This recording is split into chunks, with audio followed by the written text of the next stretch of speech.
죽음의 문명에서 생명의 광야로라는 주제로 말씀을 나눌 때 은혜 받는 시간이 되시길 바랍니다. 서로 인사합시다. 사랑하고 축복합니다. 사랑하고 축복합니다.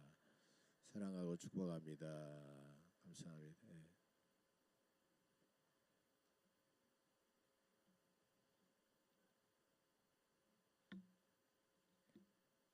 오늘은 전국교회가 함께 지키는 환경주일입니다. 1년에 한 번 정도는 우리 환경 문제에 대해서 한번 하나님의 뜻을 우리가 아는 시간이 가졌으면 좋겠어요.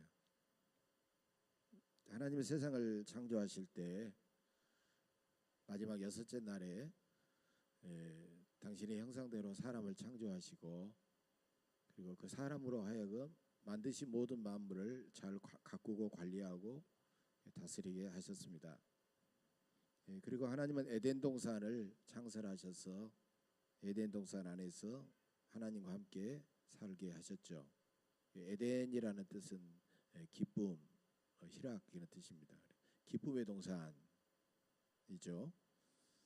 하나님은 아담과 하와가 그 어떤 것에도 구속받지 않고 자유롭게 마음껏 뛰놀면서 그렇게 살게 하셨어요. 동산에 있는 모든 나무 열매 다 먹게 하셨지만은 동산 중앙에 딱 있는 선악을 알게 하는 나무 열매만은 따먹지 말라고 그렇게 말씀하셨습니다. 선악과는요, 사고가 자주 나는 곳에 이곳은 뭐 사고가 자주 일어납니다 하고 그렇게 표지판을 붙여놓잖아요. 또 저수지 같은데 수심이 깊은 곳에는 여기는 익사사고가 일어나니까 수영 금지 이런 식으로 써붙여 놓잖아요. 그런 위험 표지판처럼 사람이 이 땅에서 하나님 안에서 영원히 살고 행복하게 살도록 하기 위한 하나님의 사랑이요 배려라는 것입니다. 이처럼 사람은 하나님의 말씀, 하나님을 믿고 하나님의 말씀대로 순종하며 살아가면 영원히 살게 되고 행복하며 살아가게 되어 있는 것입니다.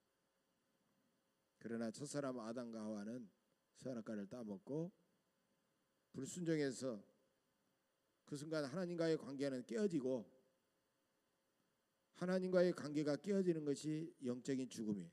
그래서 죽음이 그들에게 찾아오게 되었고 그들은 더 이상 에덴 동산에서 살지 못하고 추방당하게 되었습니다. 에덴 동산에서 추방된 사람은 자신들의 힘으로 문명과 문화를 발전시키면서 예술을 즐기고 그렇게 하면서 편하고 풍요롭게 살아가게 되었습니다. 그러나 하나님을 근본적으로 떠나 있는 사람, 하나님과의 관계가 깨어져 있는 그런 사람은 그 죄악으로 인하여 점점 심각한 어려운 상황을 맞이하게 되는 것입니다. 그래서 하나님 그때마다 그들에 대해서 분노하시고 심판하셨습니다. 동생을 죽인 가인에 대한 하나님의 심판, 그리고 무서운 홍수 심판, 노아의 홍수 심판, 그리고 하나님을 거역하고 자신들의 힘으로 바벨탑을 쌓아 올렸던 인류에 대한 하나님의 준엄한 심판이 그때마다 있어왔던 것입니다. 오늘날에도 편하고 풍요로운 삶을 추구하는 사람들의 끝없는 탐욕 때문에 하나님이 창조하신 세계는 처참하게 오염되고 파괴되고 있습니다. 지구촌 전체는 심각한 환경 오염과 파괴로 인하여 정말 회복할 수 없는, 고치기 어려운 그런 중병을 지구촌 전체가 앓고 있다는 것입니다. 몇 년 전에 북극의 눈물이라는 그런 다큐멘터리 영화를 잠시 본 적이 있습니다. 이산화탄소의 무분별한 배출로 인하여 지구가 온실 효과로 점점 더 뜨거워지면서 북극이 계속해서 그 거대한 빙하들이 계속 녹아내리고 있는 거예요. 그러면서 북극에 있는 하얀 흰곰이 조각난 빙하에서 이렇게 앉아있는 그런 모습이 나오는데요, 정말 그 모습이 마치 인류의 그 마지막 최후의 종말의 순간을 보여주는 것 같은 그런 모습을 우리가 보았습니다. 그럼에도 불구하고 인류는 지금도 여전히 선악과의 유혹을 이기지 못하고 살아가고 있습니다. 선악과는 어떤 과실이었습니다. 먹음직도 하고 보암직도 하고 지혜롭게 할 만큼 탐스럽기도 한 열매였다고 그랬어요. 그런 인류의 문명과 문화의 풍족하고 화려한 열매들이 끊임없이 인류를 지금 유혹하고 인류를 그 길로 멸망의 길로 몰아가고 있다는 겁니다. 인류가 그런 유혹을 쉽게 이겨내지 못하고 극복하지 못하는 한 개발과 성장과 소득이라는 그런 선악과는 계속해서 인류를 유혹하고 인류를 파괴하고 있을 겁니다. 그래서 개발과 성장이 절대 가치가 되고 소비는 거기서 얻어진 많은 것들로 무작정 즐기기 위한 소비는 그들에게 미덕이 되고 창조 세계는 그러면 그럴수록 더 오염되고 빠른 속도로 파괴되어 갈 것입니다. 엄청난 이산화탄소의 배출로 인하여 지구는 점점 뜨거워지면서 북극과 남극의 빙하는 녹아내리고 바닷물의 수위는 점점 올라가면서 수많은 지구의 25%밖에 되지 않는 육지는 점점 침식되면서 땅들은 다 바다가 되어갈 것입니다. 지금도 태평양에 있는 여러 산호초샘들은요 계속 물에 잠기면서 나라 전체가 없어지고 있어요. 가장 먼저 지금 한 2-30년 있으면 없어질 나라가 투발루라는 나라예요. 투발루는 이미 나라의 3분의 2 이상이 잠겨버렸습니다. 그래서 다른 나라로 이주하지 않으면 안 되는 그런 절박한 상황에 놓여 있다는 거예요. 그 나라만의 문제가 아니라는 겁니다. 한동안 일본의 침몰이라는 영화가 나왔잖아요. 그다음에 외계인의 공격에 의한 인류의 종말이라는 그런 영화들도 나왔잖아요. 그것은 뭐 SF 공상 만화 영화 그런 영화만이 아니라 우리가 지금 당장 보게 될 우리의 다음 세대들이 당장 보게 될 현실이 되어가고 있다는 사실입니다. 인류는 너무 편하고 풍요롭고 안락하고 쾌락을 추구하는 삶에 너무 심취해 있습니다. 이제는 컴퓨터와 휴대폰 같은 문명의 이기를 누려야만이 품위 있게 살아간다고 생각합니다. 우리의 밥상은 간편하고 빠른 패스트푸드 그런 푸드로 바뀌어가고 있습니다. 환경 보호를 위해서 조금 더 절제하고 조금 더 느리게 살고 불편하게 살자고 하는 말은 시대에 뒤처진 말처럼 그렇게 들려옵니다. 과연 하나님은 문명의 이기를 마음껏 누리면서 편하고 풍요롭고 쾌락을 추구하면서 사는 삶을 기뻐하겠습니까? 프랑스의 다큐멘터리 기획자인 윌리엄 레이몽이라는 사람이 유명한 책을 낸 적이 있습니다. 독소라는 책입니다. 독소라는 책에서 미국의 농업과 축산업과 식생활에서 나타난 사람들의 먹을거리의 생산과 유통 과정의 문제점들을 적나라하게 폭로하고 있습니다.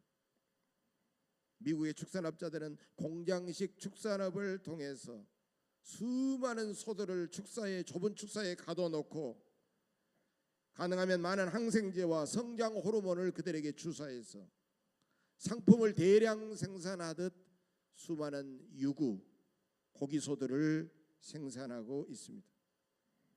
그렇게 해서 생산한 그 쇠고기 속에는 사람들의 건강에 치명적인 비만을 불러일으키는 무서운 독소가 들어있다는 겁니다. 지금도 수많은 사람들이 전 세계적으로 비만으로 죽어가고 있습니다. 1998년 21년 전에 국제보건기구 WHO에서는 비만을 전염병으로 규정했습니다. 사스나 스페인 독감이나 실종플루 같은 그런 독감과 그런 전염병과 똑같은 하나의 전염병이라고 그렇게 말하고 있어요. 그래서 비만으로 죽은 사람이 굶주림으로 죽어가는 사람보다도 훨씬 더 많아지고 있습니다. 비만의 1차적인 원인은 미국산 쇠고기를 끊임없이 섭취하면서 생겨진다는 것입니다.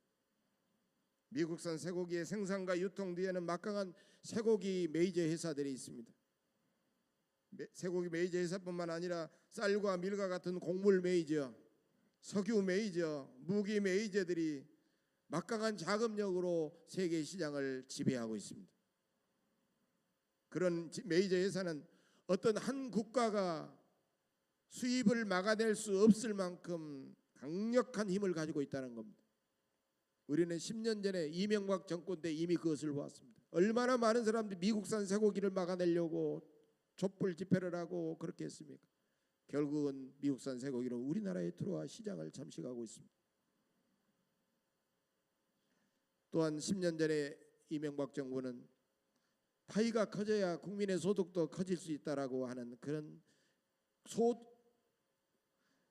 성장 우선주의 경제 정책을 폈습니다. 우선 성장해야 된다. 그래서 국민들은 우선 전체적인 국민의 총 생산량을 높이기 위해서 허리띠 졸라매면서 땀 흘려 열심히 일을 했습니다. 그러나 경제 성장의 열매는 골고루 돌아갔습니까? 대기업과 상류층에 돌아갔고 힘없고 가난한 자영업자들과 소수의 수많은 사람들은 점점 더 가난해졌습니다. 2년 전에 촛불혁명으로 태어난 문재인 정부도 과거에 실패한 성장 우선주의 정책보다는 개인 소득 주도의 정책을 펴오고 있습니다. 어떻게 하든지 예산을 팽창해서 많은 사람들에게 소득을 직접 지원하든지 어떻게 하든지 줌으로 말미암아 그들이 내수를 진작해서 회사는 점점 발전하게 되면서 일자리가 생기고 그러면서 국민은 점점 성장하게 된다는 그런 정책이었습니다. 그러나 방향은 올바로 잡았을지 모르지만 여전히 중소기업과 자영업자들을 중심으로 불평 불만이 높아지면서 아직은 큰 성과는 드러나지 않고 있습니다. 그러므로 우리나라의 경제 문제는 경제 정책의 문제도 아니고 경제 구조의 그런 문제도 아니라는 것입니다. 어떤 정책을 펼지라도 여전히 우리나라는 심각한 어려운 경제 문제에 봉착해 있다는 겁니다. 자본주의 사회를 살아가는 사람들은 항상 영적인 가치보다는 물질 중심의 처절한 가치관을 가지고 그들은 살아가고 있다는 거예요. 자본주의는 사회적인 약자들을 끊임없이 착취하고 그 약자들의 희생에 의해서 유지되고 그렇게 해서 생겨지는 그런 부유함을 가지고 누리고 풍요롭고 편리하고 쾌락적인 삶을 끊임없이 추구하는데 그런 삶을 문화의 발전과 문명의 발전과 문화의 융성이라는 말을 쓰면서 합리화하고 있습니다. 여러분, 인류의 문명의 발전은 하나님이 보시기에 선하고 아름다운 것일까요? 인류 4대의 문명이 있습니다. 인도의 황하 문명, 인도의 인더스 문명, 그 다음에 애굽의 나일 문명, 그 다음에 메소포타미아 문명, 4대 문명입니다. 4대 문명은 강을 끼고 강을 중심으로 일어났고 강의 물을 다스리는 치수와 깊은 관계가 있습니다. 사람들은 댐과 운하를 만들어서 대단히 빠르게 편하게 살려고 토목공사를 했고 이 거대한 토목공사에는 주로 힘없고 가난한 수많은 사람들이 동원이 되었습니다. 강제로 동원이 되었습니다. 그래서 그런 개발의 과정에서 대자연의 창조 질서는 반드시 파괴할 수밖에 없고 하나님은 그런 사람들에게 무서운 심판을 내렸던 것입니다. 자, 이것이 오늘 본문에 나온 이야기입니다. 오늘 본문 출애굽기에 보면 하나님이 애굽 땅에 내리는 10가지 재앙이 나오고 있습니다. 10가지 재앙은 거대한 피라밋과 스핑크스가 상징하는 편하고 풍요롭고 향락적인 애굽 문명에 대한 하나님의 준엄한 심판이라는 것입니다. 애굽은 나일강의 혜택으로 수많은 농산물을 생산해서 그것을 외부에 팔아가지고 무역을 통해서 엄청나게 많은 물질을 들여왔고 운하와 댐의 건설로 얻은 풍요로 쾌락을 즐겼지만은 그 아름답고 화려한 애굽의 문명 뒤에는 이스라엘 백성들의 처절한 피와 땀과 눈물이 들어 있었던 것입니다. 하나님은 모세를 일찍이 준비하시고 애굽 땅에 보내어서 택한 백성 이스라엘을 구원하셨습니다. 그들에게 이미 가나안 땅을 약속하셨지만 홍해를 건너 광야에 들어서자 곧바로 가나안 땅으로 들이지 않고 광야에서 그들은 40년을 방황하게 되었습니다. 하나님은 왜 약속의 땅 가나안으로 곧바로 들이시지 않고 광야에서 40년을 보내게 하셨을까요? 그 의미는 이것입니다. 너희가 건강하고 너희가 행복하게 살려면 애굽의 문명을 떠나 광야로 가라. 그리고 광야에서 나를 만나고 내가 너희에게 주는 가치를 따라 너희들은 살아라. 그 삶을 너희들은 연단하고 훈련해라. 이런 뜻이 있습니다. 그래서 하나님은 애굽의 10가지 재앙을 그들에게 내리신 겁니다. 이스라엘 백성은 10가지 재앙을 통하여 애굽의 문명은 사람의 생명을 삼기는 죽음의 문명임을 철저하게 그들이 깨닫도록 했던 겁니다. 하나님께서 애굽 땅에 내리신 재앙은 환경 재앙이었고 절대 고역자가 이룬 풍요롭고 화려한 문명에 대한 준엄한 심판이었던 것입니다. 나일 강물은 피로 변해 악취가 났고 강물은 썩어서 개구리떼가 올라왔고 오염된 땅에 티끌은 이가 되었고 수많은 파리떼가 그들에게 득실거렸던 것입니다. 여러분, 출애굽기 9장을 보면 5번째 재앙이 나오는데 바로 가축 돌리병으로 많은 가축이 죽어가는 것이었습니다. 소와 말과 양과 낙타와 같은 그런 많은 가축들이 죽어갔던 것입니다. 사람들은 치료받을 수가 있었지만 말 못하는 가축들은 치료받을 수가 없었습니다. 수많은 가축들이 돌림병으로 죽자 사람에게도 악성 종기가 생겼고 사람에게도 무서운 우박이 쏟아졌고 메뚜기 떼가 땅을 덮어버렸고 흑암이 땅을 덮었고 마침내 애굽에서 처음 난 장자들과 가축에 처음 난 것도 하나님의 심판을 받아 모두 죽고 말았던 것입니다. 나일강에서 시작된 자연의 재앙은 사람들의 삶을 완전히 황폐화시켜 버렸습니다. 애굽의 10가지 재앙은 사람들의 끝없는 욕심이 만든 인류 문명에 대한 하나님의 준엄한 심판이었던 것입니다. 하나님은 죽음의 문명 세계에 매인 이스라엘 백성을 구원하여 광야로 인도하였지만 이스라엘 백성들은 광야에서 그들은 하나님을 만나 하나님의 인도하심을 따라 살아야 됨에도 불구하고 자기들이 거쳐온 광야에서 애굽의 삶을 잊지를 못했습니다. 애굽에서 고기 가마 곁에서 떡을 배불리 먹었던 일을 회상합니다. 그러나 부족하고 고달픈 광야 생활에서 원망하기 때문에 그들은 상대적으로 애굽의 삶을 그리워했던 것뿐입니다. 편리함과 풍요와 쾌락에 중독된 애굽의 문명은 죽음의 문명이요, 이 애굽의 문명에서 벗어나기 위해서는 끝없는 인내가 필요하고 많은 세월이 필요했던 것입니다.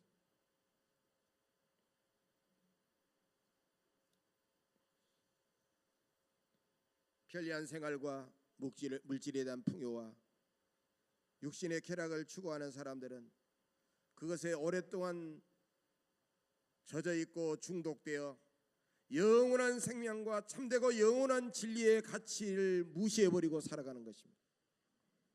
여러분, 그러나 사람이 가져야 될 참으로 중요한 것들은 돈으로는 물질로는 얻을 수 없는 것들입니다. 우리가 진정으로 추구해야 될 것은 그것인데 사람들은 돈과 물질로 그것을 얻을 수 있다고 착각하며 살아가고 있다는 거예요. 돈으로 침대는 살 수 있지만 단잠은 살 수가 없습니다. 돈으로 시계는 살 수 있어도 시간은 살 수가 없습니다. 돈으로 책은 살 수 있어도 지식과 지혜는 살 수가 없습니다.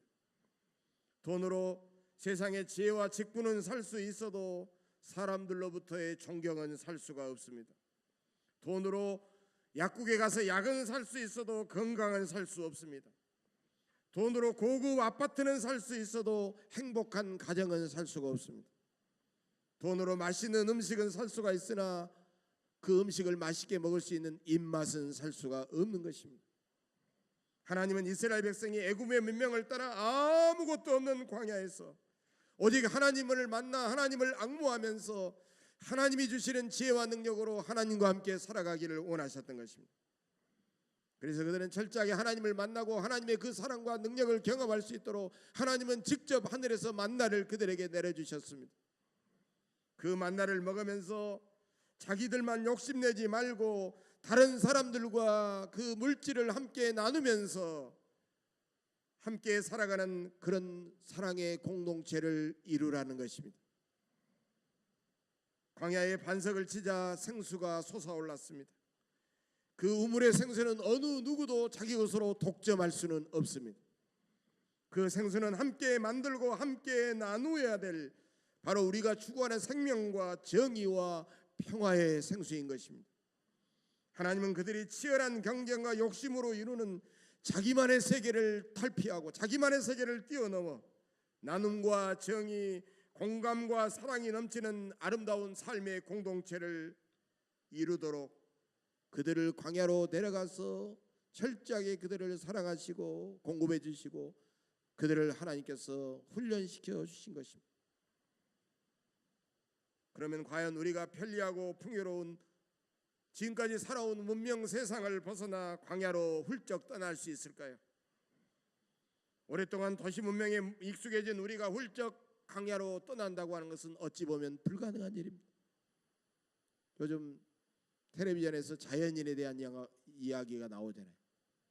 자연인이 되어버린 사람들의 이야기를 들어보면 자연인이 될 수밖에 없는 절박한 실패와 고통과 이혼의 쓰라림과 사업이 망하고 어려움을 겪었던 사람들이 스스로 그 자연인이 된 것이 아니야. 자연인이 될 수밖에 없는 그런 아픔을 가지고 있었던 겁니다. 이제 우리에게 문명 세계 안에 살아가지만, 문명 세계 안에 머물러 살아가지만 광야에서 사는 것과 같은 그런 삶을 너는 살아라라는 하나님의 말씀입니다. 광야는 아무것도 없는 것입니다. 광야는 너무나도 불평할 수밖에 없고 너무나도 위험한 곳입니다. 광야는 고독한 곳입니다. 광야는 불편한 곳입니다. 그렇다면 우리는 하나님께서 원하시는 삶을 이 문명 세상 속에 살아가면서도 광야 같은 삶을 살아가라고 하신 주님의 음성으로 우리는 드려야 된다는 것입니다. 다음 몇 가지를 여러분들에게 구체적으로 적용할 수 있도록 말씀을 드리고 싶습니다. 환경주의를 맞이해서 우리는 어떻게 실천하며 살아야 될까요? 이제 우리는 너무 속도에 지배당하며 살아가서는 안 됩니다. 조금 더 천천히 여유롭게 느리며 살아갈 수 있어야 됩니다. 속도 경쟁에 지친 우리에게 여유롭고 느리게 사는 삶의 자세는 대단히 중요한 삶의 가치입니다. 우리가 사는 이 지구촌은 우리 세대만 살고 끝나버리는 공간이 아니라 자손 만대가 물려받아 행복하게 살아야 될 소중한 삶의 공간입니다. 다음 세대를 위한 우리의 사랑과 절제와 배려와 아름다운 결단이 절실하게 필요한 것입니다. 대량 생산은 대량 소비를 미덕으로 삼고 자연 생태계를 빠르게 오염시키고 파괴하고 있습니다. 이제는 먹고 입고 잠자는 의식주 생활에서 무절제한 낭비와 사치를 버리고 훨씬 더 단순하고 소박하고 검소하게 살아가야 합니다. 이제 예배 끝나고 우리가 함께 공동 식사를 합니다마는 적어도 우리 교회에서만큼은 음식물 쓰레기가 조금 더 나오지 않, 아예 음식물 쓰레기통이 생기지 않는 그런 교회로 만들어야 됩니다. 제가 어느 교회를 가보니까 아예 음식물 쓰레기통이 없어요. 국도 남으면 다 마셔버리고 완전히. 우리나라가 1년간 음식물 쓰레기 배출량이 500만 통입니다. 그 500만 톤의 음식물을 처리하는 비용이 8천억 원이고 음식물 쓰레기 버려진 음식물 쓰레기를 돈으로 환산하면 1년에 약 15조 원어치의 음식물이 버려지고 있습니다. 이제 음식물 쓰레기 배출과 지구를 오염시키는 각종 플라스틱 사용을 확 줄여야 됩니다. 쓰레기는 재활용으로 위해서 분리 배출을 반드시 실천해야 되고 가까운 거리는 차량을 타고 가는 것보다는 걷기 운동을 일상화하고 그래서 편리하고 풍요로운 생활보다는 조금 힘들고 불편한 생활을 우리는 즐겁게 감수하며 살아가야 됩니다. 하나님께서 창조하신 모든 사람과 피조물들을 하나님의 궁유로서 사랑하고 그들을 돌봐줘야 됩니다. 모든 종교와 이념과 사상을 뛰어넘어 더 정의롭고 더 평화롭고 더 인정이 넘치는 따뜻한 세상을 만들기 위해서 모든 선한 세력들과 연대하고 협력하며 살아가야 됩니다. 죄에 매인 사람이 이 세상의 주인 노릇을 하면 지구는 소망이 없습니다. 우리는 다른 사람들에게 끊임없이 예수님의 생명의 복음을 증거하며 전도하며 선교하며 우리는 살아가야 됩니다.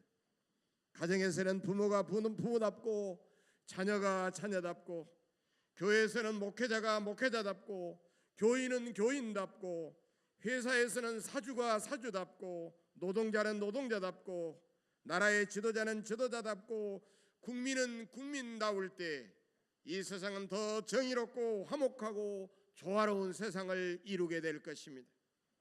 정의롭고 평화롭고 하나님의 창조 질서가 보존되는 세상은 우리의 마음에서부터 우리 각자의 마음에서부터 그리고 내가 몸담고 있는 우리의 교회와 우리의 가정에서부터 시작이 되어야 됩니다. 그러므로 우리는 하나님의 마음을 가진 성령 충만한 사람이 되어서 우리는 내 인간의 지혜와 지식으로가 아니라 하나님의 성령으로 이 사명을 감당해야 됩니다. 비록 우리는 애국과 같은 물질과 힘과 향락이 지배하는 죽음의 문명 세상에서 살아가지만 많은 것이 불편하고 부족한 광야 같은 삶을 살아가기 위해서 하나님이 우리에게 부어주시는 사랑과 권능으로 더욱 의롭고 거룩하고 아름답게 살아가겠다고 다짐하시는 여러분들의 삶이 되시기를 주의 이름으로 간절히 축원합니다. 기도하겠습니다. 자비로우신 아버지 하나님, 하나님의 그 선하신 뜻에 불순종함으로 이 세상은 기쁨의 에덴 동산이 아니라 살벌한 정글이 되었습니다. 사람의 욕심으로 세워진 애굽의 문명 세계를 떠나 택한 백성들을 생명의 강야로 인도하시는 하나님의 기쁜 뜻을 깨닫게 하시니 감사합니다. 느리고 부족하고 불편하고 소박하지만 저희들이 도시 문명 속에서도 광야의 삶을 살아가게 하옵소서. 우리가 이 땅의 모든 생명체를 하나님 아버지의 마음으로 보듬고 섬기고 사랑하게 하옵소서. 생명을 살리시고 생명을 위해서 자신을 기꺼이 희생하신 우리 주 예수 그리스도의 이름으로 감사하며 기도하옵나이다. 아멘.